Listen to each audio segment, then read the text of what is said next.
First of all, welcome Shri Ram Charnananda Prabhu for giving us his Sangha today for the Kanayadesh devotees. And we have asked him to speak on Varnashram, and Prabhu has chosen a very nice topic which he would like to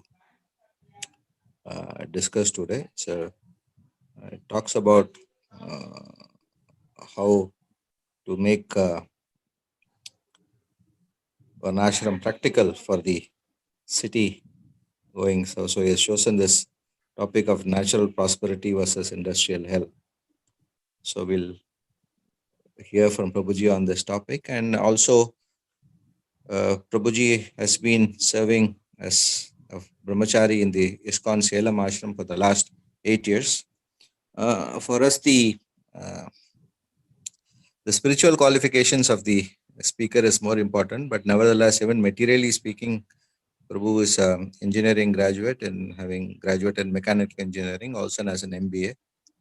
And like many of us, he has worked in the Middle East for over 12 years and also practicing Krishna consciousness. And he has returned since back to India, has been associated with ISKCON Salem for more than 8 years, where he is doing many services and also taking care of the Panchavati farm project, the Varnashram project in Karmandurai, about 60 kilometers from Salem.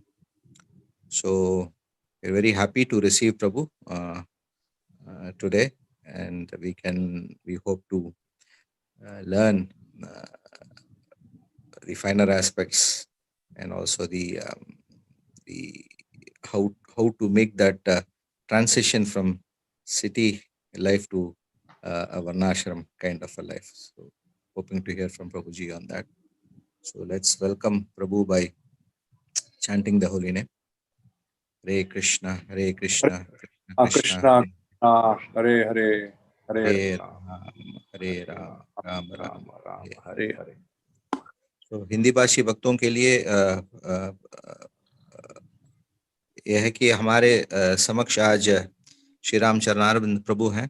प्रभु पिछले 8 वर्ष से ISKCON Salem से जुड़े हुए हैं, वहाँ ब्रह्मचारी आश्रम में पूर्ण रूप से अपने योगदान दे रहे हैं वहाँ के प्रचार प्रसार के कार्यों में। प्रभु जी प्रचार के साथ साथ जो पंचवटी वर्णाश्रम प्रोजेक्ट है तो उसके भी अध्यक्षता कर रहे हैं, तो वहाँ की देखरेख प्रभु जी संभाल रहे हैं। प्रभु जी मैकेनिकल इंजीनियर हैं और MBA भी हैं, और ब्रह्मचारी आश्रम ज्वाइन करने से पूर्व कुछ 12 साल तक उन्होंने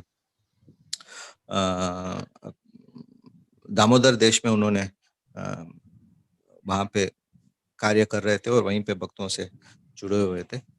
तो उसके उपरांत उन्होंने पूर्ण रूप से अपने आप को इस कृष्णा भावना अमृत संघ में सौंपने का निर्णय लिया और पिछले 8 साल से वहाँ पे सेवा दे रहे हैं। हमारा परम सौभाग्य है कि आज हमारे समक्ष हैं और आज वर्णाश्रम धर्म के ऊपर उनका प्रवचन एवं प्रेजेंटेशन को हम सुन पाएंगे।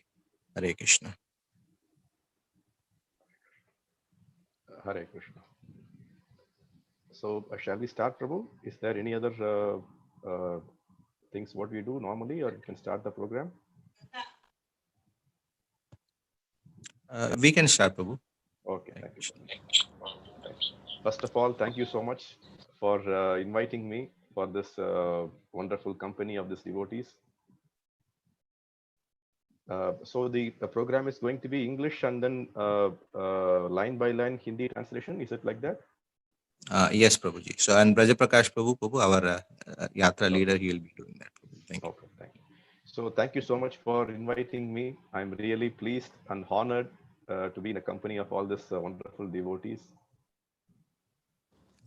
तो बहुत बहुत धन्यवाद मुझे आमंत्रण करने के लिए, और आप सभी भक्तों के साथ मैं बहुत प्रसन्न हूँ। And thank you for Ramachandra Prabhu for giving a wonderful introduction also. Ramchandra प्रभु का भी बहुत बहुत धन्यवाद, मेरी जो भूमिका दी है उन्होंने शुरुआत में। And he actually spoke to me 2-3 days back and asked me if we can have a small presentation on what will be the mindset of the devotees when they want to move from city life to a prosperous natural living. तो उन्होंने मुझसे 2 दिन पहले वार्तालाप की थी और ये बताया कि हम सबको अपना संग दीजिए यहाँ पर करें यहाँ देश में, और विषय वस्तु ये होगा कि किस प्रकार से व्यवहारिक दृष्टिकोण से जो लोग नगर के जीवन से वर्णाश्रम की ओर जाना चाहते हैं तो क्या उनकी मन की स्थिति होनी चाहिए. So we agreed upon a topic is natural prosperity versus industrial hell.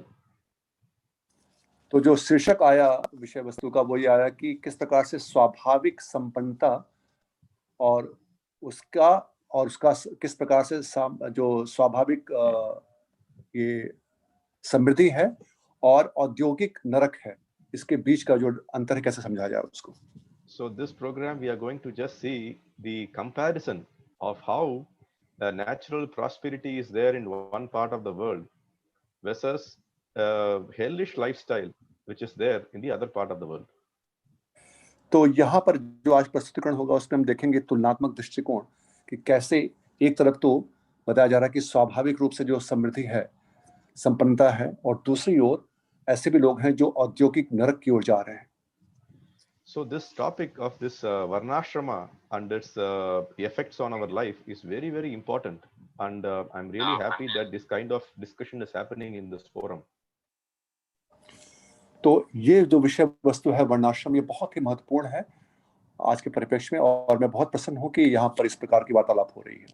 And definitely from the little experience what I have seen, it has definitely transformed many lives towards a positive aspect of being Krishna conscious.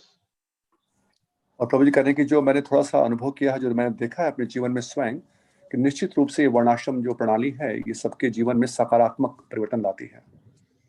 But definitely on the other side also there are very many misconceptions, or there are people who are afraid when this topic is taken up for discussion also. और दूसरी ओर ये भी देखते हैं कि बहुत से लोग इससे भयभीत हैं और इसकी चुनौतियों को जानते हुए वो अभी भी इससे घबराए हुए हैं. And especially people from our background, like this Middle East devotees, the disadvantage or the mindset is that, oh, this is going to be living very poorly, or simple living and high thinking is actually misconstrued here. और विशेष रूप से जो लोग खाड़ी देशों में रहते हैं उनके लिए तो ऐसे समझते हैं लोग कि अरे ये तो वर्णाश्रम का मतलब है कि बहुत निर्धनता से और बहुत ही कठिनता से जीवन जीना है. तो उनके मन में ऐसे बहुत गलत अभिधारणाएं लोगों के बीच में, गलत भ्रांतियां हैं लोगों के बीच में.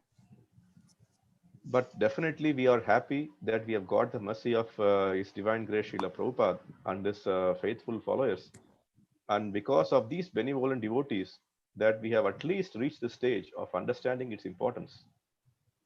लेकिन हम लोग सौभाग्यशाली हैं कि श्री प्रभुपाद जी जो कि संस्थापक आचार्य हैं अंतर्राष्ट्रीय कृष्ण महाराज संघ के, और उनके जो वफादार अनुयायी हैं, उनके निर्देशन में हम लोग कम से कम इस अवस्था तक पहुंच पाए हैं कि हम इस विषय वस्तु की महत्ता को समझने का प्रयास कर रहे हैं.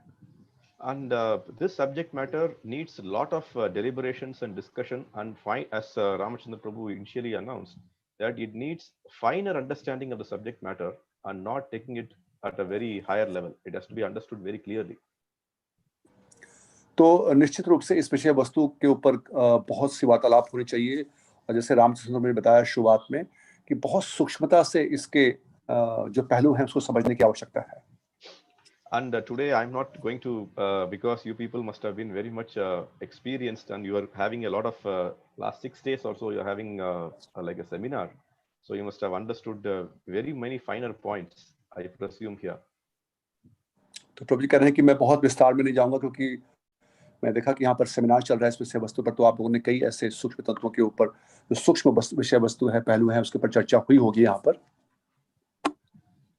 So I'm going to take today a comparative study of how a lifestyle which can be much more conducive for practicing Krishna conscious. तो आज हम एक तुलनात्मक दृष्टिकोण लेंगे ये समझने के लिए किस प्रकार से हमारा जो जीवन शैली है वो भगवान की भक्ति के लिए कैसे अनुकूल हो सकता है वर्णाश्रम धर्म के अनुसार. Because that is the objective for which we have all come here today. Our life's objective is to be Krishna conscious. क्योंकि यही उद्देश्य है जिससे हम लोग यहाँ पर आकर के श्रवण करने भी क्यों आए हैं, कि क्योंकि हम कृष्ण भावना भावित हो सकें। And as I told, we are very much indebted to Srila Prabhupada and his disciples, that we have at least got the books, got the philosophy, got some basic understanding of what is this Krishna consciousness all about. और हम लोग बहुत सौभाग्यशाली हैं कि हम लोग श्री प्रभुपाद जी के बहुत ऋणी हैं, क्योंकि उनके द्वारा ही हम सबको इतनी जो शास्त्र मिले हैं, पुस्तकें मिली हैं, और ये समझ मिल पाई है कि कृष्ण भावना भावित जीवन का क्या महत्व है हमारे जीवन में।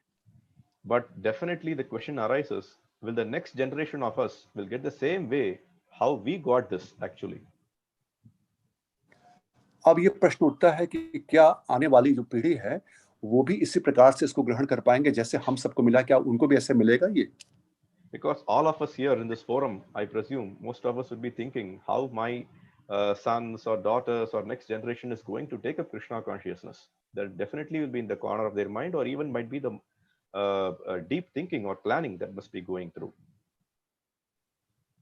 क्योंकि ज्यादातर लोग जो यहाँ पर अभी उपस्थित हैं आज के इस वार्तालाप में, इस क्लास में, वो ये सोच रहे होंगे मन में कि कैसे हम अपने आने वाले जो बच्चे हैं, संतान है, आने वाली जो पीढ़ी है, कैसे उनको कृष्ण भावना भावित हम देंगे। ये हमारे मन में एक गहन सोच चल रही है। Because like Prabhupada used to tell, jnana and vijnana should be understood very correctly. The knowledge and the practical application of the knowledge. ये प्रभुपाद जी कहते थे कि ज्ञान और विज्ञान, ज्ञान और उसका व्यवहारिक दृष्टिकोण, ये दोनों ही बहुत अच्छे से समझना चाहिए। And how better we can understand this if we don't understand how the different lifestyles are going to be and what should be our mindset, because that is the important task which we are going to see today. What should be our mindset? तो ये हम तब तक समझ नहीं पाएंगे जब तक हम ये नहीं समझ पाए कि क्या हमको किस प्रकार की जीवन शैली जीने को मिलेगी और किस प्रकार की मन की स्थिति, मन स्थिति होनी चाहिए। जब तक वो हम नहीं समझ पाएंगे तब तक आगे नहीं बढ़ पाएंगे, और आज हम लोग ये समझने वाले हैं इस चर्चा में। And Srila Prabhupada writes in the preface to this Nectar of Instruction that the advancement of a devotee, the advancement in spiritual life depends upon the attitude of the follower. So our attitude is much more important.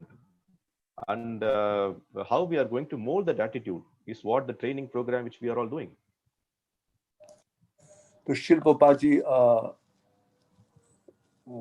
Upadeshamrita के भूमिका में कहते हैं कि जो आध्यात्मिक जीवन है, भगवान की भक्ति में उन्नति, वो जो व्यक्ति हैं उनके भाव के ऊपर, उनकी मनस्थिति के ऊपर निर्भर करता है। तो कैसे हमको अपने जो हमारी मनस्थिति है उसको कैसे उसको मोड़ना है, कैसे उसको अभ्यासित करना है, इसके ऊपर हम चर्चा करने वाले हैं। So now I have displayed a picture on the screen which has two photos here. One is what I call aggressive and a objective oriented or a focused life. तो यहाँ पर दो छवि आप देख सकते हैं। एक तरफ आप देख सकते हैं जिसको कि हम बोल सकते हैं कि जो लोग बहुत बिल्कुल महत्वाकांक्षी हैं और बहुत कुछ जीवन में ऐसे कुछ भौतिक उद्देश्य को प्राप्त करने वाले हैं और इस प्रकार से वो जीवन व्यतीत करने वाले हैं। And the right side picture is not much different. They also have the same objective, much more focused. Both have rules and regulations to follow. और दाहिनी तरफ देखिए तो उनके पास कोई उद्देश्य है प्राप्त करने के लिए, और वो भी बिल्कुल केंद्रित है अपने उद्देश्य को प्राप्त करने के लिए। And both are objective driven, as I told you. Both are objective driven. The persons who are in that floor, often what I call the stock market trading floor, are behaving in such a way which might be some outsider might think that even in our temple the atmosphere is same. तो ये दोनों लोग जो हैं वो लक्ष्य के द्वारा केंद्रित हैं और उसके द्वारा बाधित हैं। जैसे कि कभी-कभी जो स्टॉक मार्केट होता है, जब वहाँ पे जब खुलता है, इतनी भीड़ होती है, तो उनको लगता है कि ऐसे ही यही अवस्था होती है मंदिर में भी। So why the atmosphere is different? How the atmosphere is different? And why it should be considered different? तो क्यों जो है वो वातावरण फिर क्यों अलग है? क्यों वहाँ की जो परिस्थिति है, वातावरण, वो कैसे अलग हो जाती है? कैसे उसको अलग समझा जाए? The answer is which you might all know, that the one in the left is much more driven by passion, and the one in the right is much more sattvic, much more in the mode of goodness. तो अगर हम देखें दोनों छवि को, तो जो बाएं तरफ की छवि है वो रजोगुण से ज्यादा प्रभावित है वो, और दूसरी ओर जो है वो सतोगुण के द्वारा वो प्रभावित है। And the other difference also can be said is that the one on the left is much more aggravating or actually lowering ourselves to an animal platform. On the one on the right is actually uplifting us to a higher platform. और दूसरी ओर ये भी देख सकते हैं कि बाईं तरफ जो छवि है उसमें इतने ज्यादा वो आत्म केंद्रित हैं कि वो अपने आप को मनुष्य नीचे पशु की ओर लेके जाते हैं, और दूसरी ओर वो अपने आप को, उनकी जो चेतना है वो ऊपर की ओर बढ़ती जाती है. So why I put this picture is because I remembered once I was asked this question by a gentleman. तो मैं क्यों ये छवि यहाँ पर रखा हूँ? Sorry, Prabhuji, I'm sorry, I'm interrupting you. No problem, please. I'll get used to it. You please continue. Yeah, no problem. तो प्रभु कहा कि ये छवि मैंने क्यों रखी यहाँ पर, क्योंकि एक बार मुझसे प्रश्न पूछा गया, एक व्यक्ति ने मुझसे प्रश्न पूछा. That person was actually an administrative clerk in a stock market trading floor. तो वो एक वहां पर एक जो है वो क्लर्क के रूप में वहां पर सेवा दे रहे थे स्टॉक मार्केट में. And he is not the person who is actually into the entire passion oriented gambling activity which happens in the stock market. तो पूर्ण रूप से वो जो वहां पर जैसे जुए का जो खेल होता है उस प्रकार के उस खेल में वो नहीं सम्मिलित थे. Anyway, most of you must be aware that many of the countries have abolished this trading floors. Everything is done online. But this question was put to me for almost 10 years back when I met a person while flying back on a plane. तो आजकल तो खैर सब कुछ जो trading floor है उसको बंद कर दिया गया, सब कुछ ऑनलाइन हो गया है, लेकिन ये प्रश्न जो है मुझसे 10 वर्ष पहले जब मैं हवाई जहाज में यात्रा कर रहा था वापस, तब उस समय मुझसे पूछा गया था. So he told me openly that an Indian gentleman. So what he said is, I am not engaged in this terrible activity of trading in stocks. But how is it okay that I just work in the background in a place which is actually a gambling activity happening there? तो वो कह रहे थे कि देखिए मैं तो ऐसे जगह पे काम करता हूँ, लेकिन मैं साक्षात प्रत्यक्ष रूप से वहां पर उसमें मैं युक्त नहीं हूँ, लेकिन मैं तो वहां पर जो क्लर्क रूप में उस प्रकार से कार्य करता हूँ. So he asked the question is, can I practice Krishna consciousness in this mindset, or will it be okay that I'm engaging in this kind of activity and still I want to practice what you are preaching to me? वो उनका प्रश्न था कि मैं इस प्रकार के अगर व्यवसाय में काम करता हूँ जहाँ पर ऊपर सब जुआ चल रहा है, जुआ ऐसा खेल चल रहा है, तो क्या मैं कृष्ण भावना भावित का अभ्यास कर सकता हूँ जो आप मुझे प्रचार कर रहे हैं? So devotees, what will be your answer? The answer, what many of the people will have different answer. The simple answer to this question is that the atmosphere is more important. It's very important, in fact. तो भक्तों के अलग अलग उत्तर हो सकते हैं इस प्रश्न के, लेकिन जो सबसे साधारण उत्तर इसका ये है कि एक अनुकूल वातावरण बहुत आवश्यक है भक्ति के लिए. In Hindi or Urdu, they call this mahol, that atmosphere. A favorable atmosphere to practice Krishna consciousness is much more important. तो प्रभु जी कह रहे हैं कि जिसे माहौल कहते हैं, अनुकूल वातावरण, वो बहुत आवश्यक है भक्ति करने के लिए. And the atmosphere in which what we are practicing or the atmosphere in which we are living actually affects our consciousness too.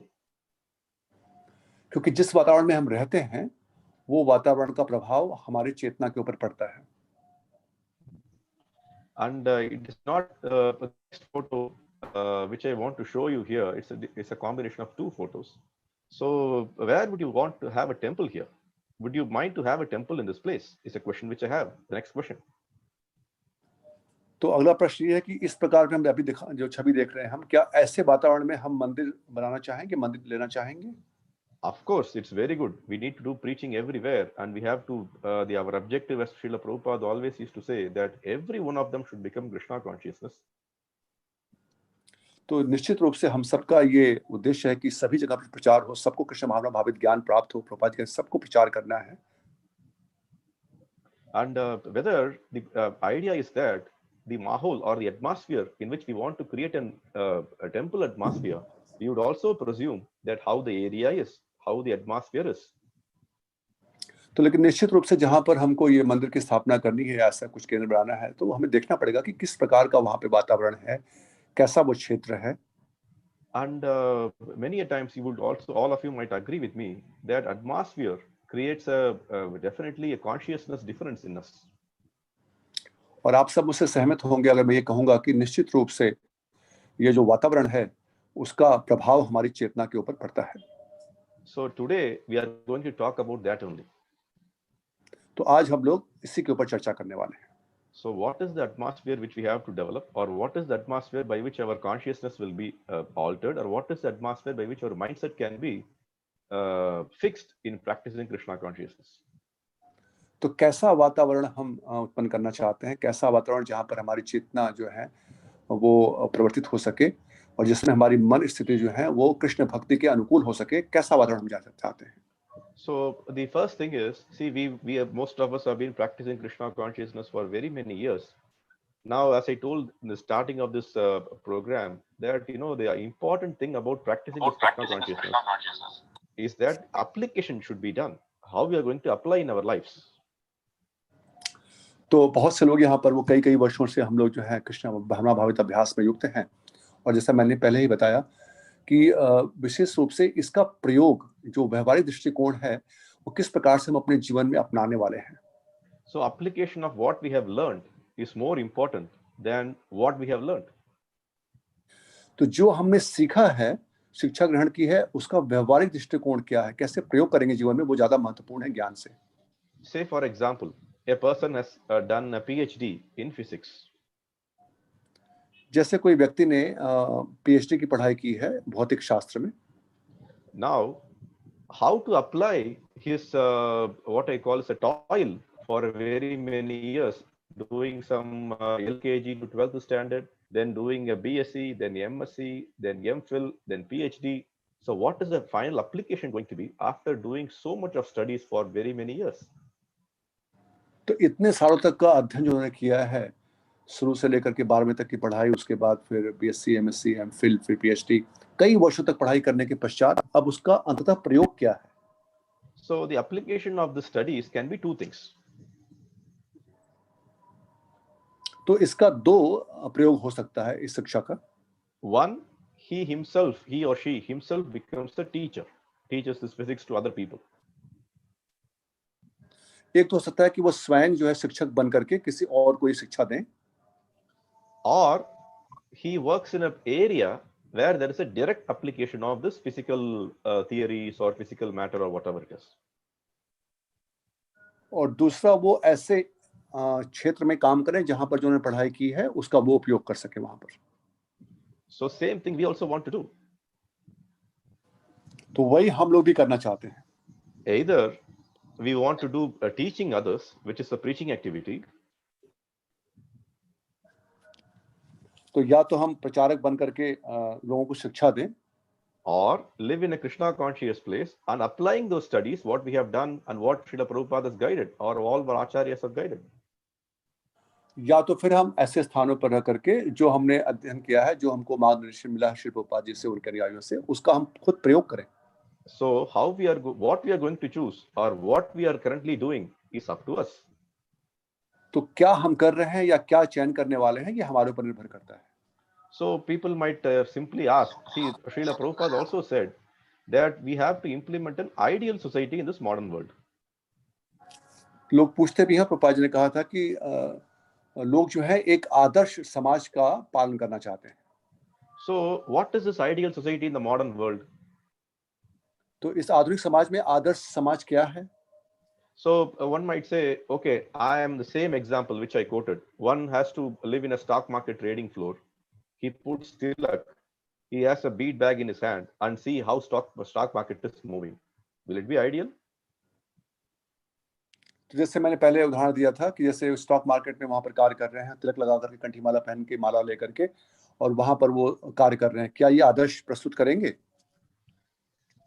We are not discouraging this person also that he should not practice Krishna consciousness, but our question is, will it be ideal? तो हम उनको हतोत्साहित नहीं कर रहे हैं कि वो कृष्ण भावना भावित का अभ्यास नहीं कर सकते, लेकिन प्रश्न ये है कि क्या ये आदर्श स्थिति है? And the people who are on the other platform or people who argue, they say that, but Prabhupada wanted an ideal society in the modern world. This is the modern world. तो दूसरे व्यक्ति जो तर्क कर रहे हैं वो कह सकते हैं कि प्रभुपाद जी तो कहते थे कि आधुनिक समाज में, आधुनिक संसार में हमको आदर्श समाज चाहिए, तो ठीक है ये तो। So this is why I told this example is many of the our own devotees, what the mindset of those devotees is that I want to live in this modern world and practice Krishna consciousness. तो क्यों मैं उदाहरण दिया, क्योंकि बहुत लोग का ये मानना है कि मैं तो इस आधुनिक समाज में रहते हुए कृष्ण भावना भावित जीवन का अभ्यास करना चाहता हूँ. And definitely Srila Prabhupada also guided us telling that wherever you are working, whether in a factory or either in a shop or whatever it is, always think about Krishna, always chant Hare Krishna and be a Krishna conscious person. तो हम देखते हैं कि प्रभुपाद जी कई बार कहते हैं कि जहां पर भी आप जिस स्थिति में भी हैं, जहां पर भी कार्य कर रहे हैं, व्यवसाय कर रहे हैं, हमेशा सदैव आप भगवान के नाम का स्मरण, उनको जप करते रहें, स्मरण करते रहें.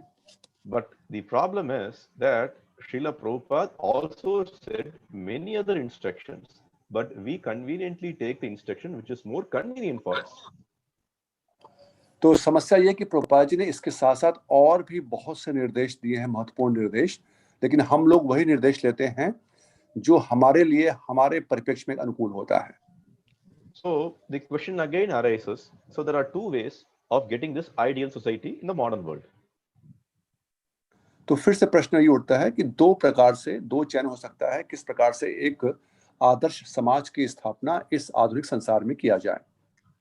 So one way of creating this ideal society in the modern world is to be a liberated soul ourselves, or to be a Paramahamsa ourselves, or spontaneously having Krishna consciousness in whatever we do. तो एक ये हो सकता है चयन कि हम लोग स्वयं जो है परमहंस के स्तर पर बिल्कुल पूर्ण रूप से रागानुगा स्तर पर जो है वो भक्ति कर रहे हैं. Yes, right. Raganuga Bhakti. Yes. The other point is that which is actually to all our people, many of us, we don't know who is in the, maybe people might also be in the Raganuga stage, but definitely very many of us, me also, more on the platform of a materially conditioned human beings. लेकिन बहुत से लोग, हो सकता है कि कुछ लोग हमारे इसमें संघ में जो है वो रागानुगा भक्ति के स्तर पर हो, लेकिन ज्यादातर लोग जो हैं वो अभी भी बद्ध अवस्था में हैं. So what is the injunctions in Vedas for them to actually conduct themselves so that they slowly come to the stage of coming to that liberated platform is called the Varnashrama Dharma. तो उनके लिए जो शास्त्रों में निर्देश दिए गए हैं कि किस प्रकार से वो उस बद्धता से दूर हों और क्रमशः आगे बढ़ते जाएं और मुक्त अवस्था पर आए, जिसको कि इसलिए वर्णाश्रम प्रणाली की स्थापना की गई. So this injunctions which are given in our scriptures or the acharyas who they have given us is actually the same thing, that people who are in this mode of living in a society which is much more against practicing Krishna consciousness, so how we are going to create an atmosphere or mahol for being a Paramahamsa. तो ये समझना होगा कि इस प्रकार से ये जो क्रमशः विकास की बात की जा रही है कि जो लोग इस आधुनिक समाज में ऐसी बद्ध अवस्था में हैं, कैसे क्रमशः वो इस स्तर पर आए जहां पर कि वो इस मुक्त अवस्था में आ सकते हैं. तो उसके लिए ये जो आयोजन है वर्णाश्रम प्रणाली, उसकी व्यवस्था की गई है.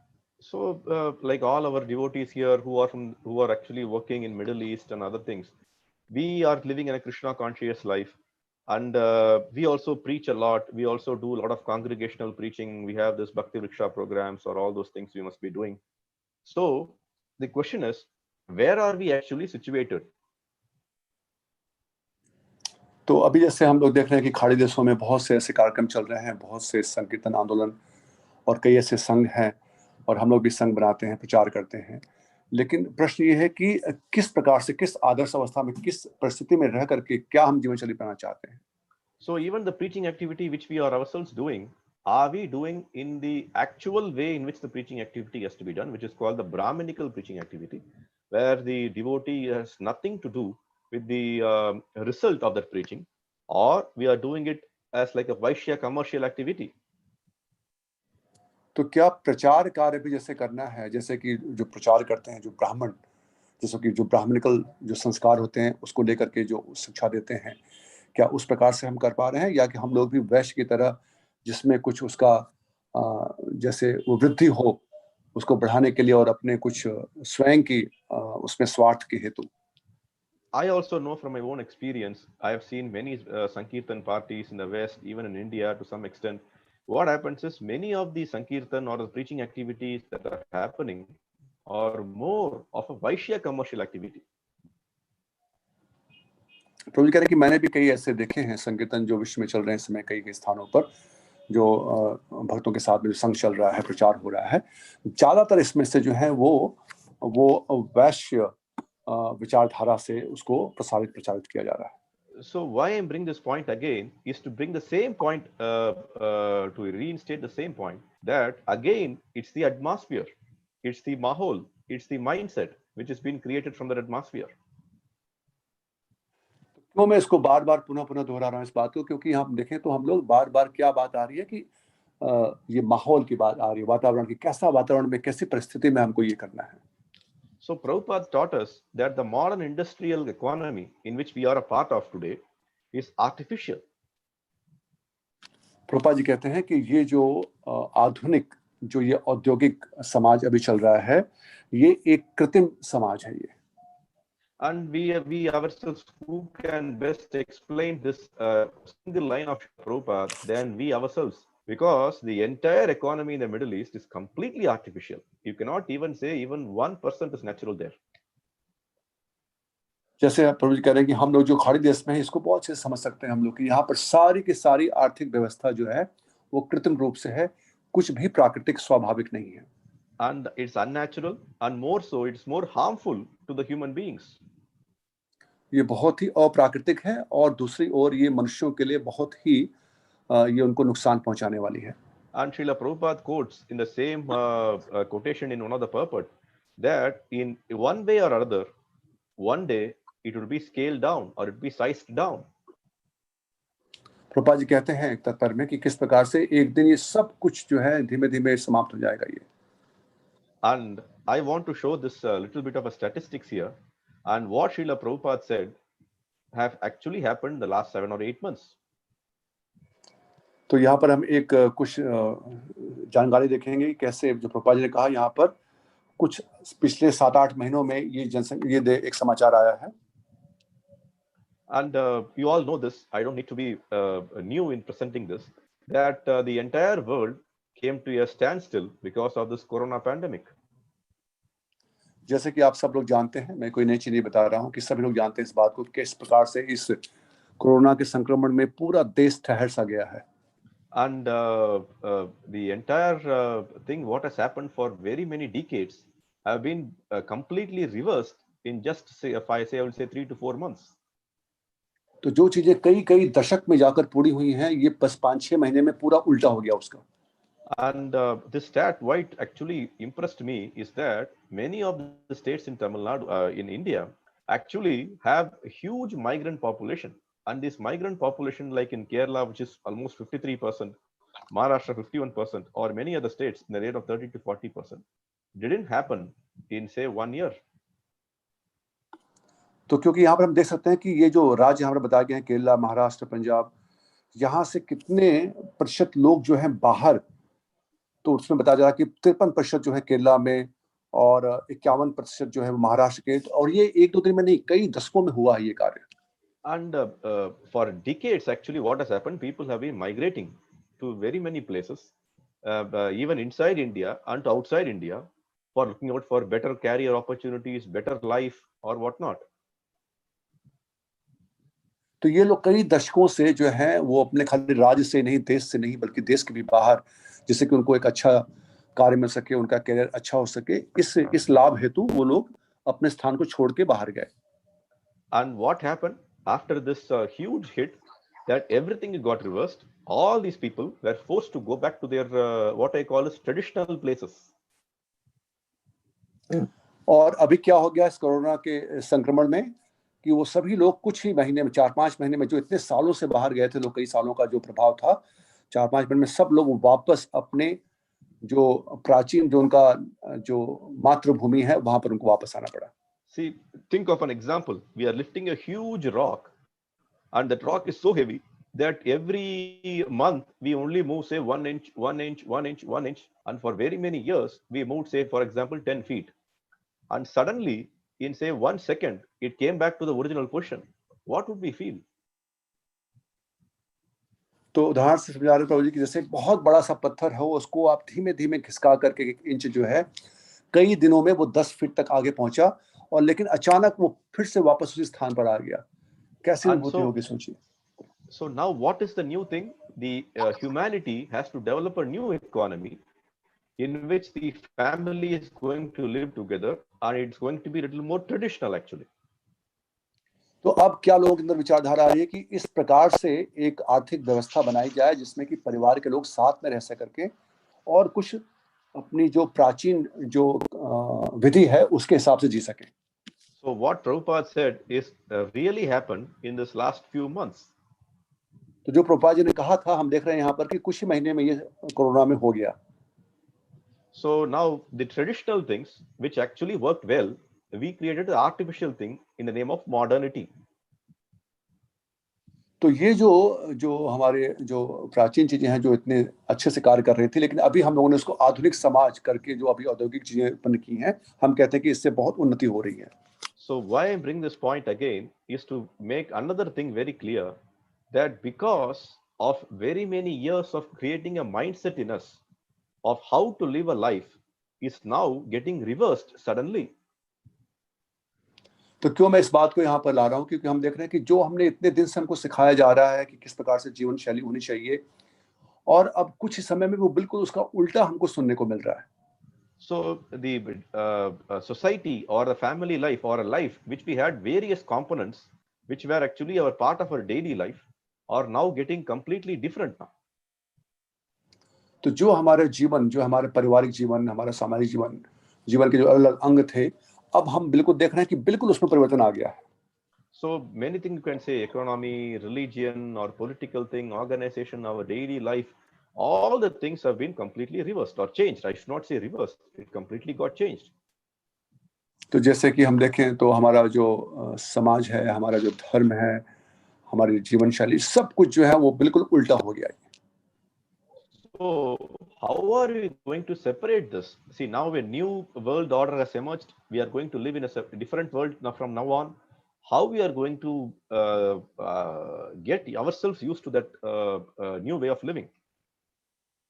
तो कैसे हम लोग ये जो परिवर्तन हुआ है इसके द्वारा कैसे एक नए जीवन शैली को कैसे अपना सकते हैं?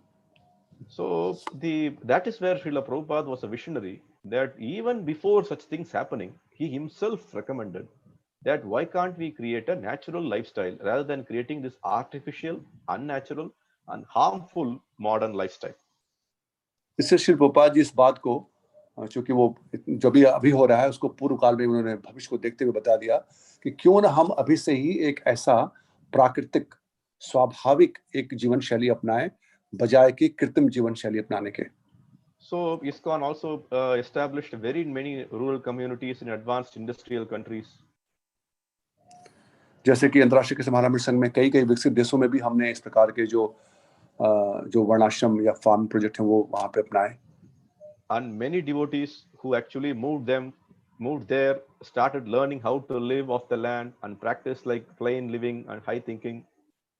और बहुत से भक्त उसमें सम्मिलित हुए, सादा जीवन उच्च विचार इस भाव को जानते हुए।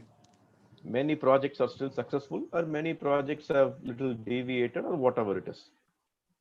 तो कई इसमें से जो ऐसे प्रोजेक्ट हैं वो सफल हुए और कई में थोड़ा बहुत चुनौतियां भी आई। And of course, most of these projects, what actually happened in many of these projects, which we actually, if you go and study their pattern of this movement, I mean, why am I taking this example again, is to have a comparison that how the city people, when they have shifted from rural to cities, are now being forced to come back, how we are going to live. Similarly, how our own ISKCON people are going to live in farm.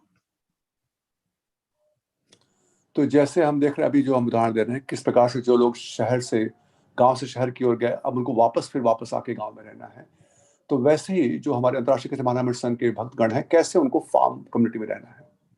See, what has happened is most of these projects have been started in a rural setup, but what has become is it has brought up the suburban lifestyle there. तो क्या हुआ कि ये जो project हुए वो हुए तो गांव में, लेकिन जो शहर का जो जीवन शैली था उसको लेकर के वहां पर आए। So the point what I am trying to tell is, say for example, the same person who went for some work in the city, now he's come back to the village, but the problem is he has brought everything what has been conducive for a city lifestyle to a village. तो जैसे जो व्यक्ति गांव से गए शहर में, अब वो शहर से वापस जब आए हैं तो उनके साथ ही साथ में जो शहर में रहने के लिए अनुकूल एक उनका मनस्थिति है उसको लेकर के आए हैं वो. So Srila Prabhupada used to quote this example. Why do you want to make this fish struggle in the land? Fish likes to be in water. So the practices of living a simple lifestyle is something different than bringing a suburban lifestyle to a village. तो प्रभुपाद जी कहते थे कि एक मछली को पानी से जल से निकाल करके भूमि पर क्यों संघर्ष कराना है, क्योंकि वो जल का ही प्राणी है. उसी प्रकार जो कृष्ण भावना भावित जीवन के लिए हमको एक बहुत सरल जीवन चाहिए, तो क्यों हम अपने जो शहर की जीवन शैली है उसको लेकर के हम गांव में आ रहे हैं. Although many people will, it's a big discussion point also that there are some social and economical reasons and why this ideal thing will not work. We have to have some transition. People will tell this. तो बहुत से लोग ऐसे तर्क कर सकते हैं कि नहीं, ये सामाजिक और आर्थिक दृष्टिकोण है, इस प्रकार से नहीं हो सकता. लोग ऐसे कह सकते हैं. But I suspect here that it's about a mindset. लेकिन मैं ऐसा संशय करता हूं कि ये संदेह करता हूं कि ये तो सिर्फ मन की स्थिति की बात है. Because this is what we are going to discuss today. I think it's a long introduction, but still this is the mindset which I want to bring it actually again. तो अब यही हम चर्चा करने वाले हैं, क्योंकि ये मन की स्थिति है जो हमें ये निर्धारित करती है. So the thing is that the opportunity is what is happening when the movement happens. It brings in the same lifestyle back to the place where it would never work. तो क्योंकि जब ऐसे अवसर आते हैं तो क्या होता है कि जो हम कहीं पे भी जा रहे हैं तो अपने उसी मन की स्थिति को लेके जा रहे हैं, चाहे स्थान परिवर्तन कर रहे हैं, लेकिन ये कभी भी कार्य नहीं करेगा वहां पर. And I immediately it struck an example to me. I know very many years I met a family who actually moved to a like a farm community kind of a setup. तो कह रहे हैं कि मुझे एक उदाहरण याद आ रहा है कि मैं जानता हूँ एक परिवार को जो बहुत कुछ साल पहले वो शहर से वो फार्म गांव की ओर जो है वो खेती कृषि करने के लिए आए. And both Prabhuji and Mataji, who were actually initially from what I would call is from a rural background, from a village setup. They have been born, brought up in a village setup. तो वो माताजी और प्रभुजी जो है वो actually गांव में ही उनका जन्म हुआ था. And they have lived there all their young life, or what I would call is formative years in the rural setup.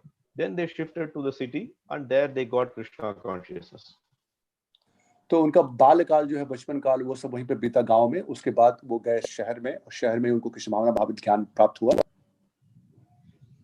And what happened is after coming in touch with Krishna devotees and taking initiation, and they thought that this farm community lifestyle might be much better because we have lived it all our life, so why can't we give it a try? और जब उन्होंने फिर कृष्ण भावना भावित में भक्तों से उनका संपर्क हुआ और कुछ दिन के बाद उनको बात समझ में आई कि क्यों नहीं, अब हम लोग अपना सब कुछ जीवन व्यतीत कर चुके हैं, तो अब हम लोग जाकर के गांव में सादा जीवन उच्च विचार इस भाव से हम गांव में जाएंगे. So there when they entered there, they encountered a lot of basic issues. तो जब गए वो गांव में वापस तो उनको बहुत से आधारभूत जो है समस्याएं उनके सामने आई.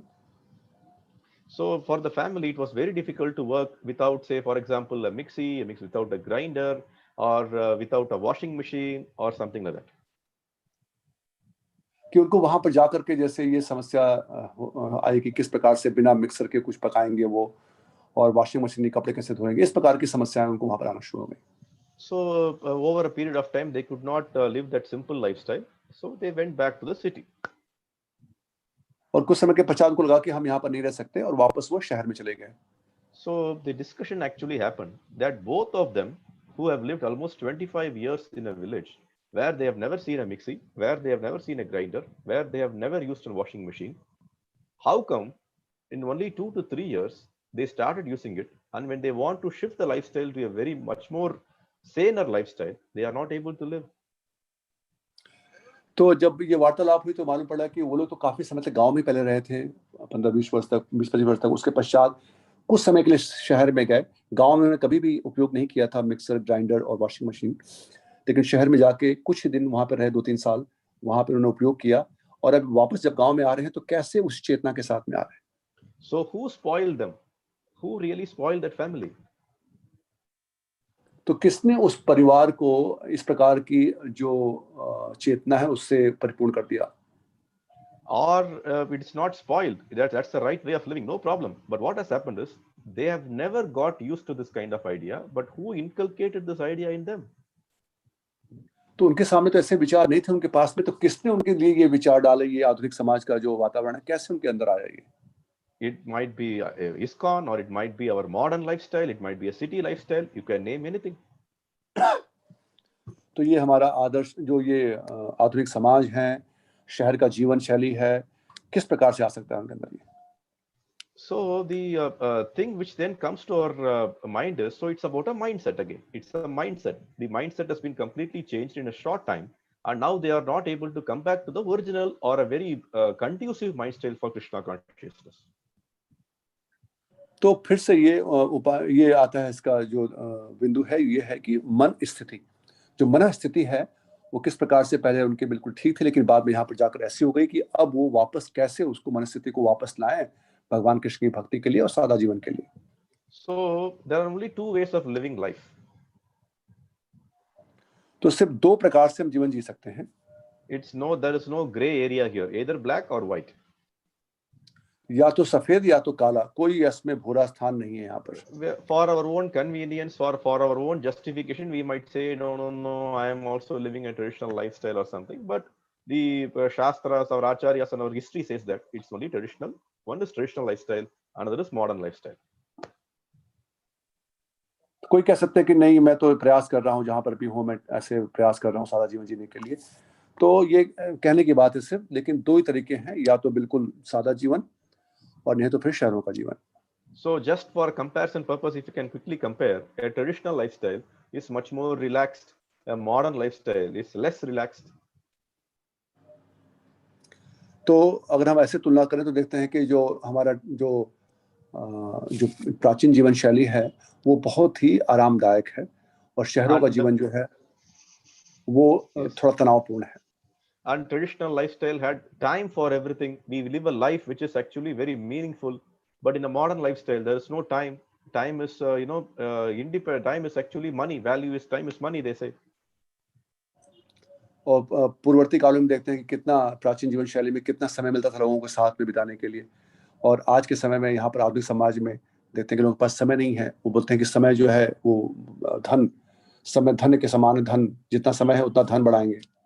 If any of you must have gone and met any villager in any of traditional times, even today, a traditional villager will be much more having a spiritual focus than maybe you.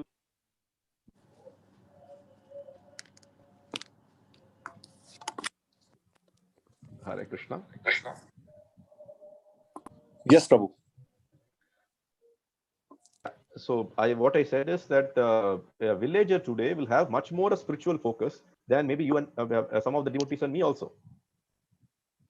तो अगर आप कभी हम गांव में जाएं, गांव के लोग से मिलें, तो अभी भी हम देखते हैं कि उनका जो आध्यात्मिक जो केंद्र है, आध्यात्मिक जो उनका फोकस है, वो हम लोगों से, जो हम लोग हैं, कुछ भक्त लोगों से भी कब ज्यादा मिलता है।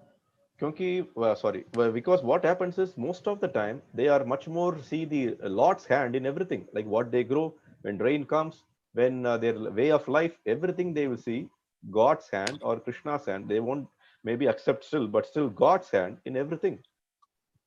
क्योंकि उनके जीवन में वो भगवान के हाथ को, भगवान की दृष्टि को हर जगह पर पाते हैं, वो कि कब बारिश होगी, कब फसल उगेगी, तो हमेशा वो भगवान के उपस्थिति को महसूस कर पाते हैं, भगवान श्री कृष्ण की। But in a city life, it's much more, I will say, religious rather than spiritual. लेकिन शहर का जीवन मैं कहूँगा कि धार्मिक ज्यादा है, लेकिन आध्यात्मिक ज्यादा नहीं है।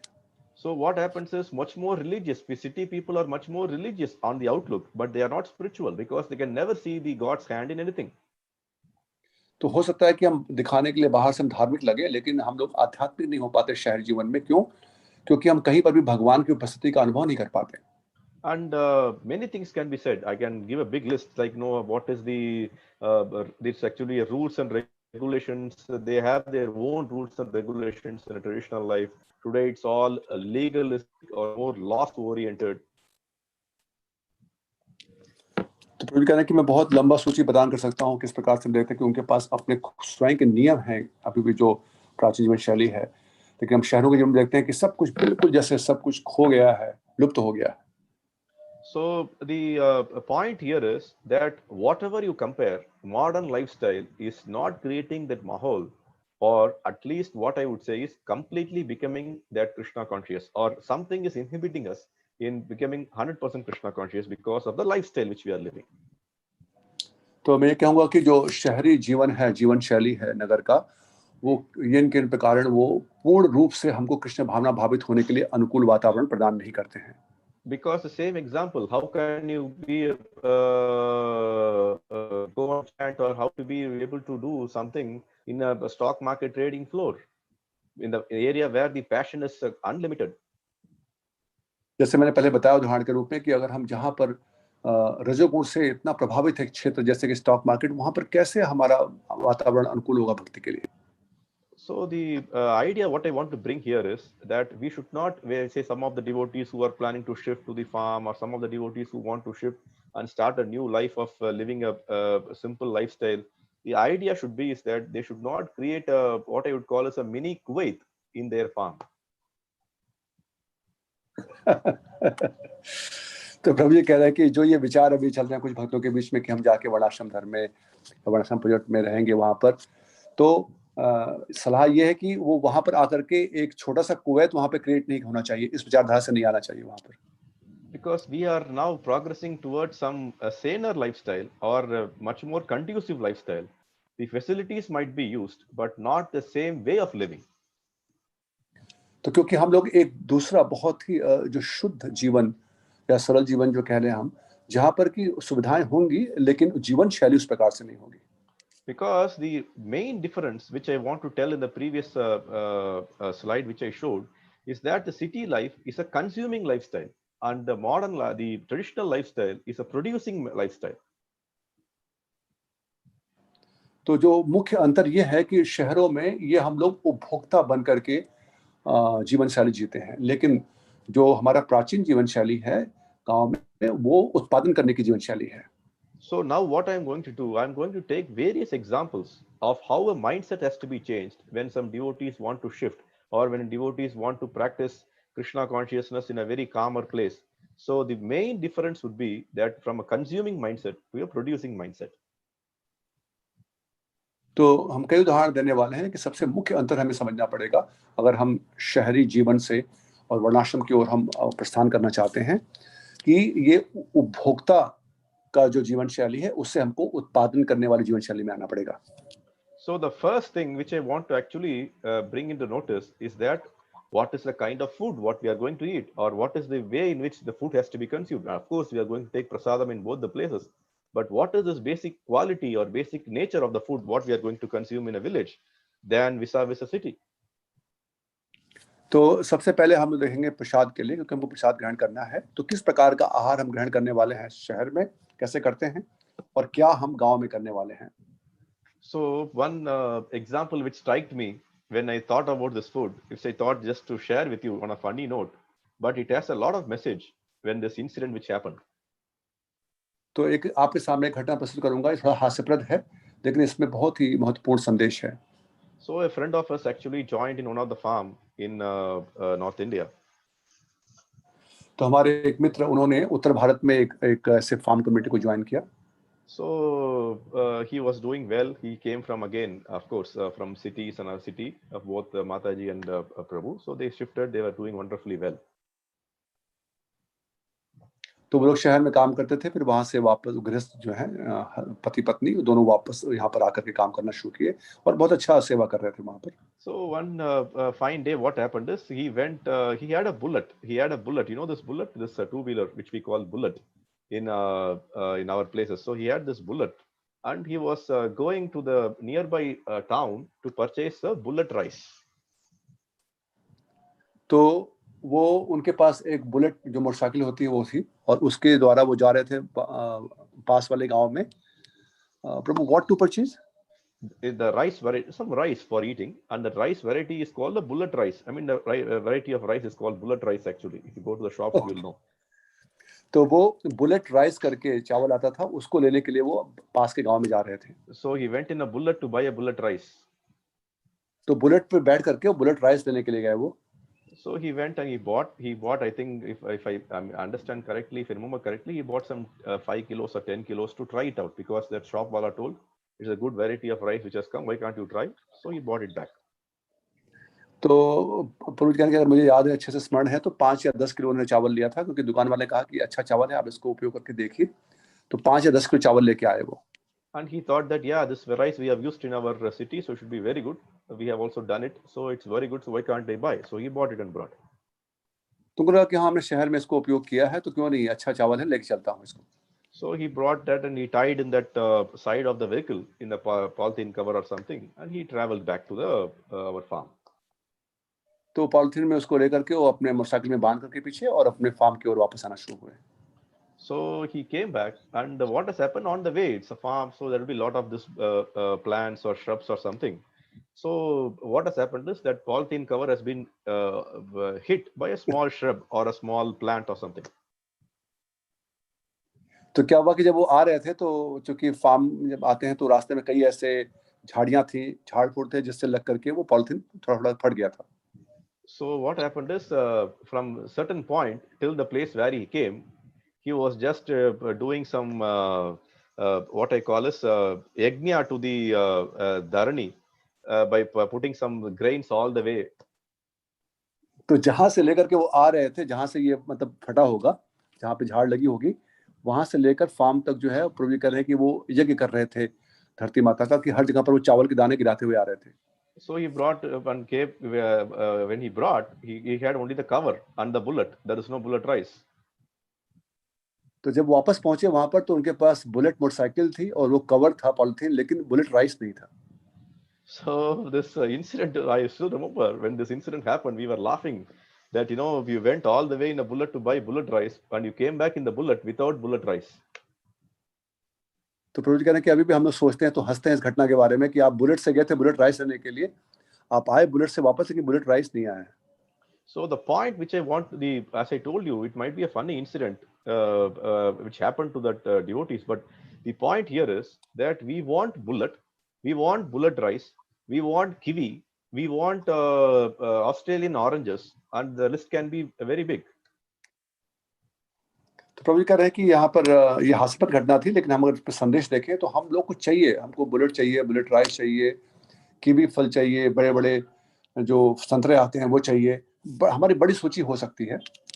And what is happening is, we have moved to a place which is not the producing place. We are actually consuming something which has been produced somewhere. तो हम लोग जहाँ पर पहुंचे हैं, जहाँ पर की जो उत्पादन होता है, वहां पर ये उत्पादन नहीं होता, और हम लोग जहाँ पर ये उपभोक्ता कर रहे हैं, कहीं और से उत्पादन होके आ रहा है। And what is happening is, in this age of globalization, which might also change because of corona, what has happened is, many things we just consume because we have been told that this is the way to consume or this is the way to live. क्योंकि ये जो globalisation हुआ है, अभी हम सब देखते हैं कि सब सारी चीजें जहाँ सब जगह पर मिलती हैं, तो यहाँ पर हमको सिर्फ उपभोग करना सिखाया कि हम उपभोक्ता हैं, कुछ भी हम खा सकते हैं, कुछ भी जो भी हमको चाहिए हम ले सकते हैं, यही हम सीखते हैं। And what is actually giving? It is actually creating an unhealthy psychological feeling in us. That unhealthy psychological feeling is actually affecting our mindset again, which is coming back to the same mindset. तो ये एक जो है, ये हमारे अंदर एक ऐसी दोषपूर्वक मानसिक चेतना को उत्पन्न करते हैं, जो कि पुनः वो हमारे मन की स्थिति को प्रभाव डालते हैं। So the point again here is that we are moving to closer to the nature, and so what we should be actually striving hard when we shift from a city lifestyle to a village lifestyle is more producing, which are actually produced there, which are consumed there, which are much more conducive for a healthy psychological and a physical living. तो जब हम ऐसे प्राकृतिक सौंदर्य के साथ में जा रहे हैं जीवन व्यतीत करने के लिए, तो जो वहां पर जो उत्पन्न होता है, जो उत्पादन होता है, उसके साथ में हमको जीवन जीना होगा, जिससे हमारा जीवन शैली वो हमारे लिए बहुत ही उत्तम होगा, हमारे स्वास्थ्य के लिए भी।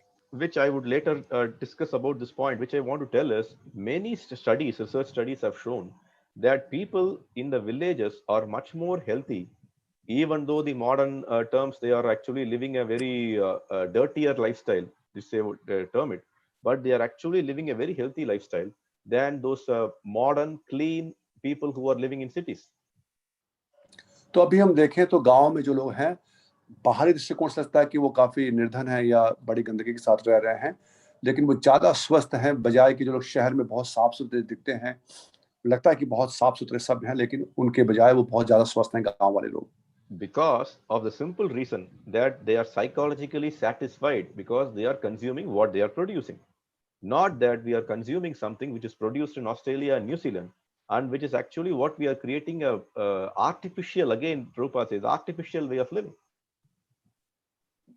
क्योंकि उनकी मानसिक चेतना यह है कि वो बड़े संतुष्ट हैं कि जो मैं उत्पादन करता हूँ वही पाता हूँ, उसका उपभोग करता हूँ, भोगता हूँ। ऐसा नहीं कि मैं कुछ उपभोग कर रहा हूँ जो बाहर कहीं उत्पादन किया जा रहा है। ये कृत्रिम रूप का एक विचारधारा है। Yeah, so the point here is that the food, same thing, the food what we want to consume today, even in the villages, all the food what you are getting in Kuwait might be very much available in a remote village in India also.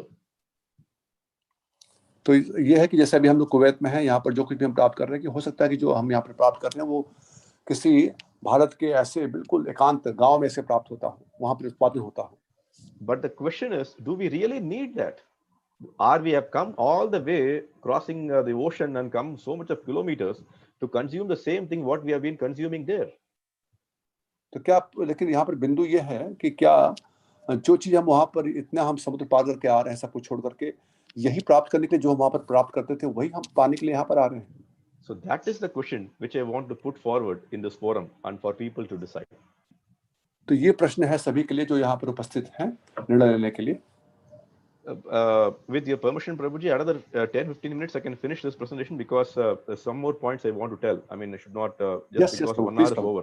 Yeah, please go ahead. So the other point which also comes to my mind, another aspect is the housing aspect.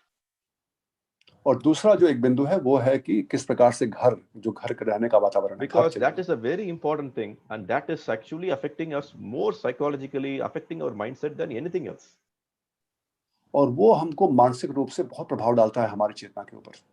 Because say for example, again, many of you must be aware how much does it cost to build a house in a city in India per square feet, if you ask. जैसे अगर हम भारतवर्ष में देखें तो भारत के शहरों में कितना हमको धन लगता है मकान बनाने के लिए? Generally, they would say 1,500, 2,000 rupees per square feet to build a house. Maybe I'm just quoting a number. It depends on the construction also. तो लोग कहते हैं कि ऐसे 1,000 से 2,000 रुपए पर स्क्वायर फीट प्रोड्यूस करने की शायद इतना ही होता होगा। So now I remember an example which happened in one of the farms in our ISKCON community. Is that a house was built in a remote village in a farm and with all basic facilities. I would tell now how much it was costed. तो करें कि मैं एक उदाहरण दे रहा हूँ, एक ऐसे एकांत गांव में भारत में एक ऐसी जो प्रोजेक्ट था, ऐसे फार्म प्रोजेक्ट, उसमें एक मकान बनाने के लिए जब काम किया गया तो बहुत ही सरल रूप से उसको, लेकिन कितनी उसकी कीमत कितनी आई वो बता रहा हूँ मैं। The house which was built in the farm was a very simple house without electricity, no gas connection, no running water, or whatever modern facilities you can think of. It was not there. तो ऐसा मकान जहाँ पर कि सब कुछ जो कृत्रिम रूप से चीजें होती हैं, बिजली, टैप वाला पानी, ऐसा कुछ भी नहीं, जो आधुनिक सुविधाएं होती हैं कुछ भी नहीं, वहां पर बहुत सरल रूप से मकान बनाया गया। And it was a wonderful house. I should say it was designed nicely, built very spaciously. It's very good. तो बहुत अच्छे से उसकी रचना की गई थी, निर्माण किया गया था, बहुत ही उसमें काफी जगह थी। But you know how much it was the cost per square feet? It was almost 3,200 rupees per square feet, and it costed close to 40 lakhs to build that house. और उसकी जो कीमत थी वो लगभग 3,000 से भी ज्यादा पर स्क्वायर फीट और 40 लाख के आसपास का वो मकान बना। So the question which came to my mind is that it was a simple house without any modern amenities, without any electricity, without any running water. How the cost price have increased by 200%? तो कोई सोच सकते हैं कि उसका जो कीमत है वो 200% बढ़ गई थी। The issue is that the same mindset of how we lived all those 20-30 years in the Middle East, we want to replicate a home in a village also. क्यों? क्योंकि ये है कि जो जैसे हम रहे हैं खाड़ी के देशों में, जो लोग परिवार के साथ में बड़े घरों में, तो उसी प्रकार की मन की स्थिति से हम वहां पर आना चाहते हैं। We want the same cots in our living room. We want the flush granites, marbles, all this Kuwaiti style kind of lifestyle. So then what will happen? That you are going to the same thing which is available in Kuwait might be cost you 1 rupee, but to transport that to a remote village in India, it might cost you 4 rupees. तो जैसे हम रहते हैं Kuwait में या जहाँ पर भी हम रहते हैं, जैसे वहाँ पर घर है, जैसे वहाँ की टाइल्स है, उस प्रकार से हम चाहते हैं गाँव में। तो चाहे बाहर उसकी कीमत कम हो, लेकिन गाँव में उसको लेकर आने की कीमत बढ़ जाती है और वहाँ पर उसका मूल्य ज़्यादा हो जाता है। So the point what I want to again make stress is here that we cannot replicate a lifestyle on the city into a village. It will be much more costly and much more not conducive for the objective for which we are shifting.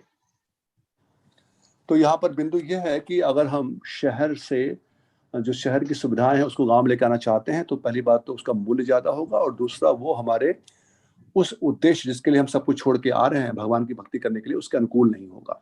So this example which I want to show in this image also, a house is to house ourselves or items. तो एक घर जो है वो घर हमारे लिए बनना है कि जो हमारे पास सामान है उसके लिए घर बनाना है। So in the left side, if you see, a house has been made where you cannot even sit, where you cannot even stand, where you cannot even walk. So the house has been made to showcase what and all items that the owner had. तो बाएं और जो घर है वहां पर देख सकते हैं कि घर बना हुआ है, लेकिन कहीं जगह नहीं चलने के लिए क्योंकि सारे सामान भरे पड़े हैं। तो वो घर के जो मालिक हैं वो घर बनाए हैं घर के सामान को दिखाने के लिए। So we want to have a house where we want to house ourselves, not the items what we have. तो हमको घर चाहिए जहां पर हम रह सकें, न कि सामान रह सके हमारा। So that can only come when we change our mindset of living a simple lifestyle, living a very plain lifestyle, not a poor lifestyle. Misunderstanding should not be there that we are going to live poorly. ऐसा नहीं कि हम निर्धनता की बात कर रहे हैं, लेकिन एक सरल जीवन की बात की जा रही है, ये हमें ध्यान रखना है। And many examples can be quoted. The next example is clothing here. You know, how much clothes we need to live in a farm. We might have, hundreds and hundreds of saris, pants, shirts, everything in the city. But do we need all those things in a farm? और इसी प्रकार से वस्त्र की बात करते हैं, वस्त्र परिधान कि कितने परिधान हमें चाहिए जब हम वर्णाश्रम में जाएं। हमारे पास कई साड़ी हो सकते हैं, शर्ट पैंट हो सकते हैं, लेकिन वहां पे हमें क्या आवश्यकता है? So our address or our home need not be only for dress, can also house us. Because I remember one example. तो प्रभु जी यहाँ पर कह रहे हैं कि हमारा जो पता होना चाहिए वो हमारे वस्त्रों के लिए नहीं। So our address should be only for our dress. One example is one of our devotee family shifted from Bombay and they came to one of the farm community here. तो एक जो है भक्त परिवार जो है बॉम्बे से वो वर्णाश्रम प्रोजेक्ट में आए। So but they brought all their items what they had in their house. It had a big suitcase of dress and other things. तो उनके पास जो भी सामान था वस्त्र वो बड़े-बड़े संदूक में लेकर के आए वहां पर। Because that person was working in a very good job, so he had all those coat hangers, coat, and this we also used to wear in Middle East, this coat, overcoat. वो अच्छी जगह पे काम कर रहे थे तो उनके पास काफी धन था, तो उनके पास जो कोट वगैरह पहनते थे वो सारे कोट हैंगर सब लेके आए थे। So when I went to the house, I saw that it was nicely arranged. And I asked him, why have you brought the coat here?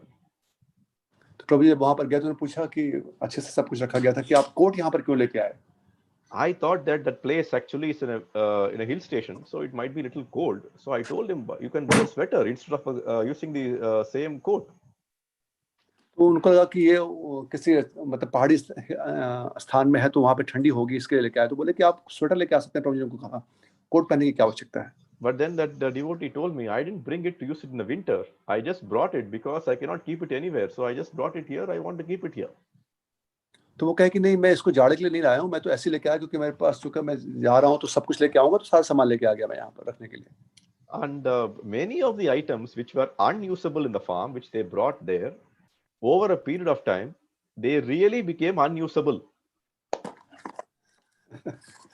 तो जो चीजें हैं अनावश्यक थी वो जो लेके आए वो वहां से बाहर से उस फार्म में, और कुछ दिन के बाद वो सच में अनावश्यक हो गई वो। क्योंकि this like this coat and other things was this borer, some insects went in, they started making some hole.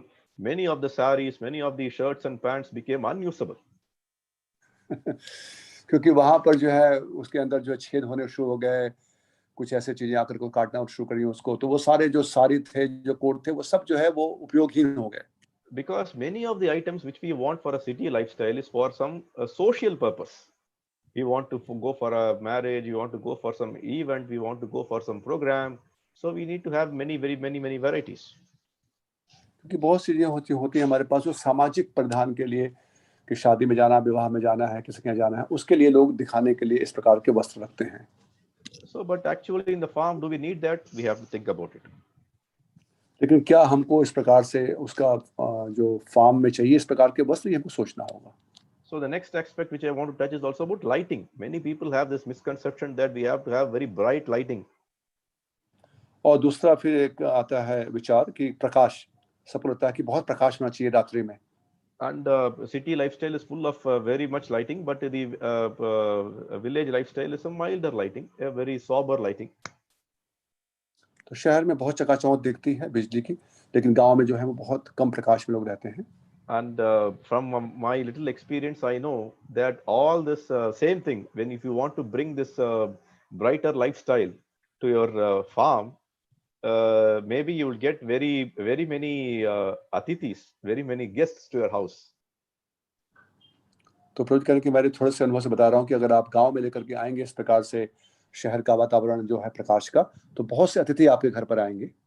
So Atithi Devo Bhava, many of the Atithis in the night will come looking out for a brighter light. So your house might be a mini zoo. तो बहुत से जैसे चिड़ियाघर होते हैं लोग आते हैं, वैसे ही बहुत से अतिथि आएंगे आपके घर पर, देखेंगे यहाँ पर प्रकाश ज्यादा है।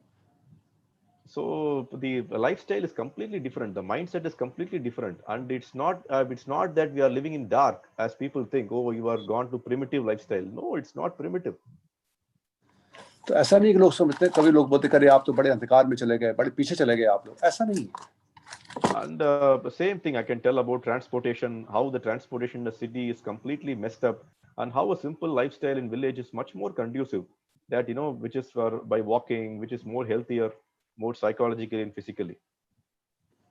तो उसी प्रकार से जो हमारा यातायात की व्यवस्था है वो भी बहुत अंतर है शहर में गांव में। शहर में सब लोग ट्रैफिक जाम में परेशान है, गांव में कभी लोग पैदल चल जाते हैं, जो कि हमारे स्वास्थ्य के लिए भी, मानसिक और शारीरिक दोनों स्वास्थ्य के लिए बहुत अच्छा है। And another important aspect which I want to touch here is about our healthcare, because many of the devotees have this problem of thinking, oh, healthcare is very important or something. और एक महत्वपूर्ण जो बिंदु है वो है हमारे स्वास्थ्य का ध्यान रखना। The thing is that very much important, healthcare should be taken care of. Our health should be taken care. That should be very good. Actually, it's very much required. तो निश्चित रूप से हमारे स्वास्थ्य का ध्यान रखना बहुत आवश्यक है। The point which I want to show again with an example. Sorry, I'm giving a lot of examples, but because that's what I thought would be much more practical. तो अभी मैं उदाहरण दे रहा हूँ, मुझे क्षमा करेगा मैं कई उदाहरण दे रहा हूँ, लेकिन मैं सोचा कि ये ज्यादा व्यवहारिक होगा। I actually met a doctor while traveling somewhere. तो मैं एक डॉक्टर से मिला जब मैं कहीं जा रहा था। And when he saw me in this attire of this devotee attire, he immediately mingled with me. He spoke to me nicely. तो जब उन्होंने देखा मुझे वैष्णव परिधान में, तो वो मेरे साथ में घुल मिल गया, उससे बात करना शुरू कर दी।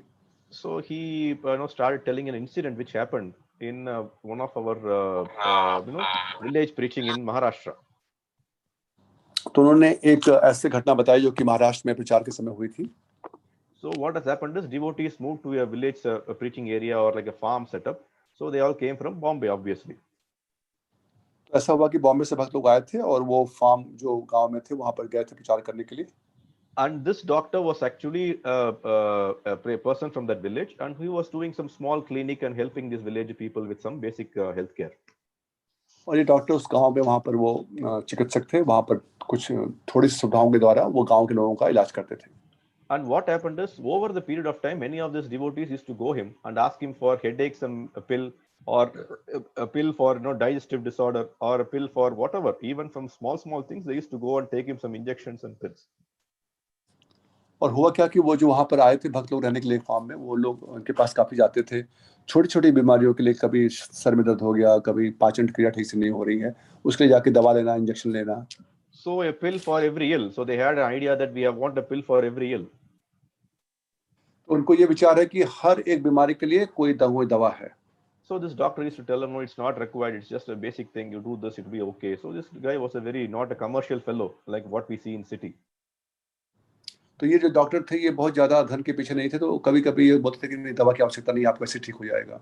And over a period of 3 to 4 years, many of his own villagers started coming out for the same kind of ailments which this ISKCON people used to come. और 2-3 सालों में क्या हुआ कि फिर और जो लोग वहां के थे, गांव के लोग, वो भी ऐसी बीमारियों के साथ आना शुरू कर दिए जो कि वो भक्त लोग आते थे नई बीमारियों के साथ में. So then this doctor went and asked a little bit of inquiry, why you people are coming, previously never used to come. And many of them pointed to the same place, who are actually explaining to them that why medicine is much more important for every small things.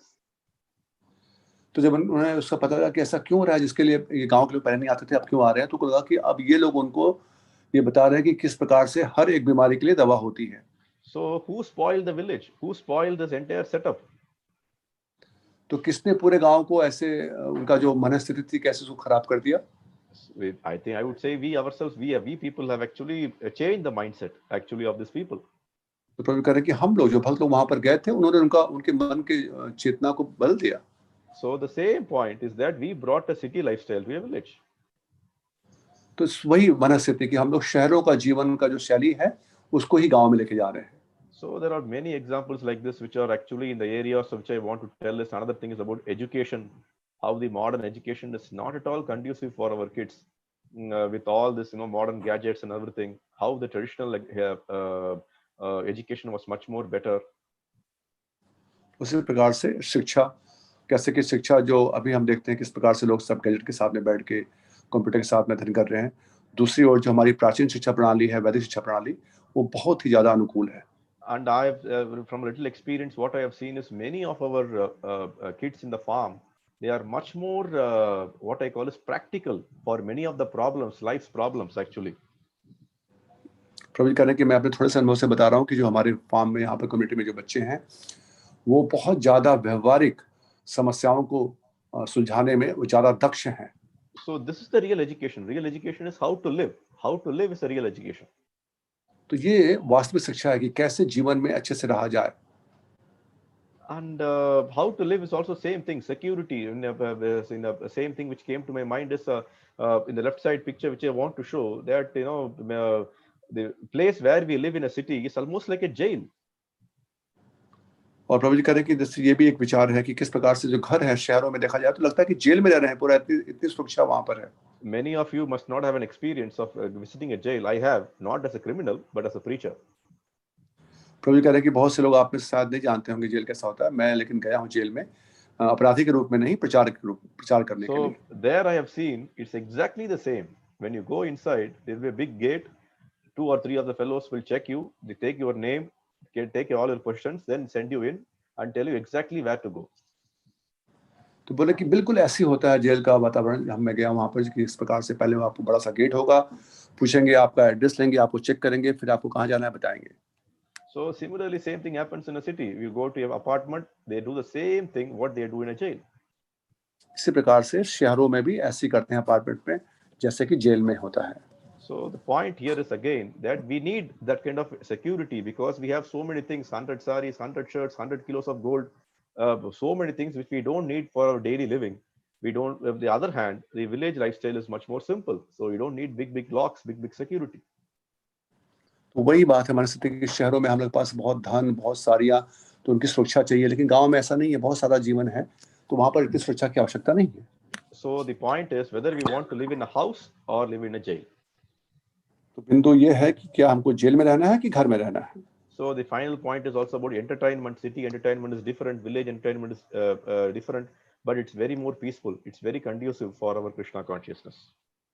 और जो मनोरंजन है वो शहरों में अलग है, गांव में अलग है, लेकिन गांव का जो ये मनोरंजन है, प्राकृतिक सौंदर्य, वो बहुत ही अनुकूल है हमारे कृष्ण भावना भावित जीवन के लिए. So the point which I actually stressed upon the entire discussion today is about our mindset. So mindset is much more important. We don't need to bring our mindset, city mindset. We have to be much more conducive with a village mindset, which is very helpful for our advancement in Krishna consciousness. तो यहाँ पर जो पूरे इस प्रस्तुतिकरण में जो मुख्य बिंदु था वो ये था कि हमारी मन की स्थिति, अगर हम मन की स्थिति हमारी जो अनुकूल है शहरों का मन की स्थिति उसके प्रभाव को लेकर नहीं आ रहे हैं, तो बहुत ही अनुकूल है गांव में रह करके कृष्ण भावनाभावी जीवन को बढ़ाने के लिए। And the mindset is more important, that it's all Ishavasyam idam sarvam. So we have got something which has been given to us, and we'll be happy if you consume that. तो ये मन की स्थिति हो कि भगवान ने सब कुछ दिया है, उनकी सब कुछ भगवान का पूर्ण है, उनकी रचना पूर्ण है, तो हम लोग बड़े प्रसन्न रहेंगे। So finally, I want to end this talk with a Srimad Bhagavatam shloka from first canto, 5th chapter, where Narada Muni instructs Vyasadeva that tasyeva heta priyate takovida na labhyate yat brahmatam upariyadaha tad labhyate dukkhavat anyata sukam kalena sarvatra gaviram vasaha. So people who are actually intelligent and philosophically inclined should endeavor only for that purposeful end. तो प्रभु जी कह रहे हैं कि मैं इसका निष्कर्ष इस श्लोक के साथ करना चाहता हूँ, श्रीमद् भागवतम के पहले स्कंद के 5वें अध्याय का 18वां श्लोक, जिसमें नारद जी व्यास जी से कहते हैं कि व्यक्ति को जो बहुत ही दार्शनिक हैं और बुद्धिमान हैं, उनको सारा अपना प्रयास करना चाहिए एक उद्देश्य पूर्ण अंत के लिए। We have been endeavoring for so many things all this life, but whether they are taking you to our purposeful end, that's very important. तो बहुत चीजों के लिए हम प्रयास करते हैं जीवन में, लेकिन क्या हम लोग प्रयास कर रहे हैं एक उद्देश्य पूर्ण अंत के लिए? And most of the endeavoring is for happiness in this material world, and that happiness is concerned, they automatically come to us. But what happens is that we have been striving this so much that misery only comes in the form of enjoyment. तो सब लोग प्रयास करते हैं, शहरों में देखते हैं किस प्रकार से सुख पाने के लिए सब लोग प्रयास कर रहे हैं, लेकिन यहाँ पे बताया जा रहा है कि वो सुख वो स्वाभाविक रूप से अपने पास जितना है वो आएगा, जैसे कि दुख आता है, लेकिन उस सुख को प्रयास करने में इतना प्रयास करते हैं कि उसका कष्ट ही आता है। And so an intelligent man and philosophically inclined man, what he will do, he will understand that for a purposeful end, the so-called good lifestyle, so-called very attractive lifestyle of city might not be helpful for him to advance in Krishna consciousness. They have to move to a saner lifestyle. तो जो बुद्धिमान है, जो दार्शनिक है, वो समझ जाएंगे कि एक उद्देश्य पूर्ण अंत के लिए हो सकता है उनको ये जो बहुत तथाकथित जो शहरों का जीवन, तथाकथित जो बहुत लगता है कि उच्च जीवन शैली है, उसकी आवश्यकता नहीं है। उनको ऐसा जीवन शैली चाहिए जो कि कृष्ण भावना भावी जीवन के अनुकूल हो। So the point is also like this, that we cannot mix both. The mix both means, for example, water and oil cannot be mixed. Similarly, तो बिंदु यह है कि हम लोग दोनों को मिश्रण नहीं कर सकते, जैसे कि पानी और तेल को नहीं मिला सकते। So we want to create an mahol, an atmosphere which is much more conducive for our spiritual advancement. Not that we forcefully try to develop Krishna consciousness in a place which is filled with passion, which is filled with mode of ignorance. इसका मतलब कि हम ऐसा वातावरण बनाना चाहते हैं, ऐसा अनुकूल वातावरण जहां पर कि हम कृष्ण भावनाभावित के लिए अनुकूल हो, बजाय कि हम जबरदस्ती ऐसे स्थान पर हम उसको जहां पर बहुत रजोगुण का प्रभाव हो वहां पर हम उसको अनुकूल बनाने का प्रयास करें। Hare Krishna, and thank you so much for patiently hearing this extended talk. I took almost 15-20 minutes more. My apologies for that, but thank you so much for giving me this opportunity. तो ये कह रहे हैं कि बहुत बहुत धन्यवाद, मैं कुछ समय ज़्यादा लिया, लेकिन आपका बहुत धन्यवाद ध्यानपूर्वक और धैर्य से श्रवण करने के लिए। So, and I hope that many of you take this wonderful step of shifting to a farm, living a very simpler lifestyle, and advance in Krishna consciousness in a very, very conducive manner, rather than struggle to do Krishna consciousness in a city. प्रभु जी कह रहे हैं कि मैं आशा करता हूं कि भक्त लोग इससे प्रभावित होकर के और ऐसा जो कदम उठा रहे हैं कि आकर के बहुत अनुकूल वातावरण में कृष्ण भावना भावित के जो अनुकूल है ऐसा जीवन शैली अपनाने के लिए, बजाय कि जो बहुत तनावपूर्वक शहर का जीवन है। Yes, Hare Krishna. Hare Krishna. Thank you so much Prabhu. Hare Krishna. तो प्रभु with your permission, can we take some few questions, Prabhu? Yes, definitely. I'm okay. तो किसी कोई जिज्ञासा अगर प्रश्न है आज के विषय वस्तु पर तो हम पूछ सकते हैं। So how will they ask? We will tell the name they will ask, or how is the procedure? Generally, how do we? Oh, okay. आप अपने हाथ उठा सकते हैं, तो आपको अनम्यूट कर सकते हैं, जिसके प्रश्न होंगे अपने हाथ उठा सकते हैं आप। Prabhu, in the meantime, I have a question, Prabhu. First of all, thank you so much for bringing this very, very practical tips, actually, which is very, very essential for us to think and contemplate before taking any decision. So definitely it's going to be very, very helpful what you told today, Prabhu.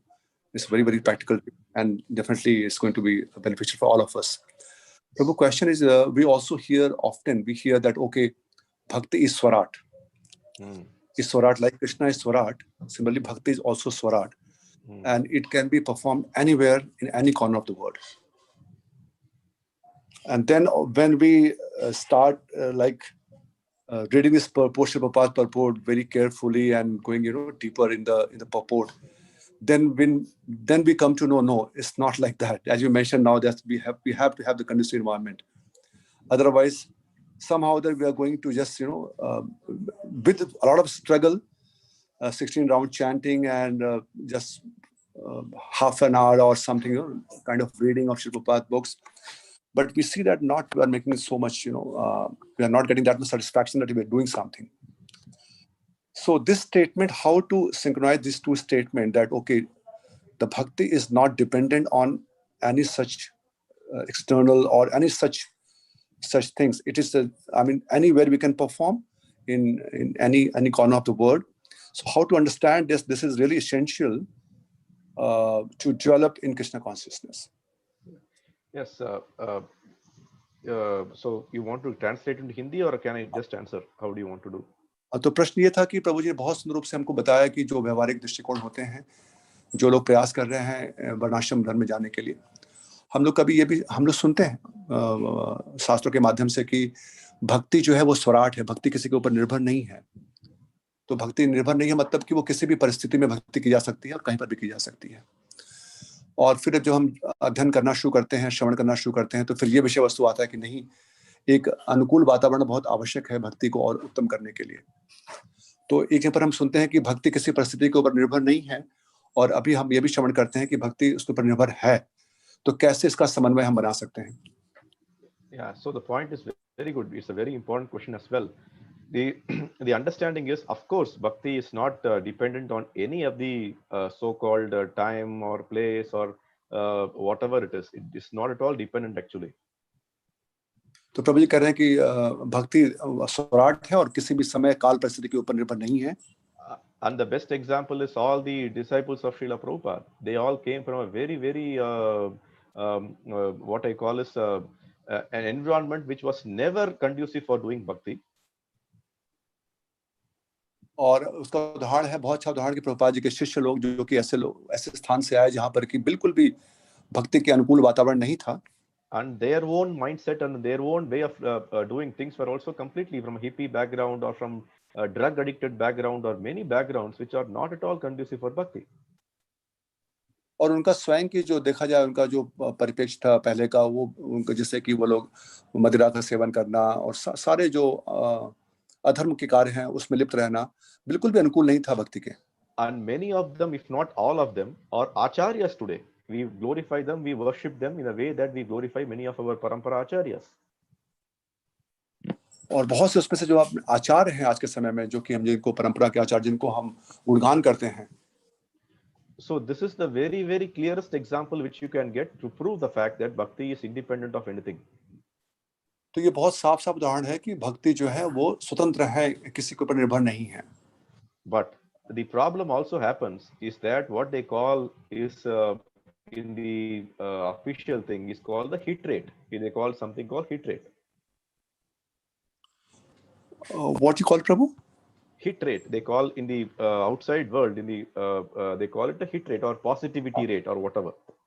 लेकिन समस्या ये भी है, हम ये भी समझते हैं कि इसे कहा जाता है कि कितने में से, जैसे कोई होता है कि लक्ष्य में कितने लोग लक्ष्य को मार पाए, लक्ष्य को साध पाए. Yes, very nice. Nicely you explained. So the point is same thing. We might not be in that position of say the mercy. Bhakti depends on many things. This is a very detailed topic. It depends on the mercy of the acharya. It depends on various other things, our own karma or whatever things. But maybe our own lifestyle, we are not ticking many of the tick boxes to come to that stage of Raganuga Bhakti or immediately come to the stage of practicing Bhakti in a very conducive manner. तो उसमें से देखा जाए तो ये बहुत विस्तार पूर्वक सब विषय वस्तु है, कई चीजों पर निर्भर करता है. ये आचार्यों की कृपा के ऊपर, हमारे खुद के कर्मों के ऊपर, और अगर हम देखें कि किस प्रकार से जो हमारी जीवन शैली है जब उसको हम देखना शुरू करते हैं, सूचीबद्ध करना, तो हमें मालूम पड़ेगा कि किस प्रकार से हम जो रागानुगा भक्ति के उस स्तर पर आना है, तो उसमें कहाँ तक अभी हमारी स्थिति है।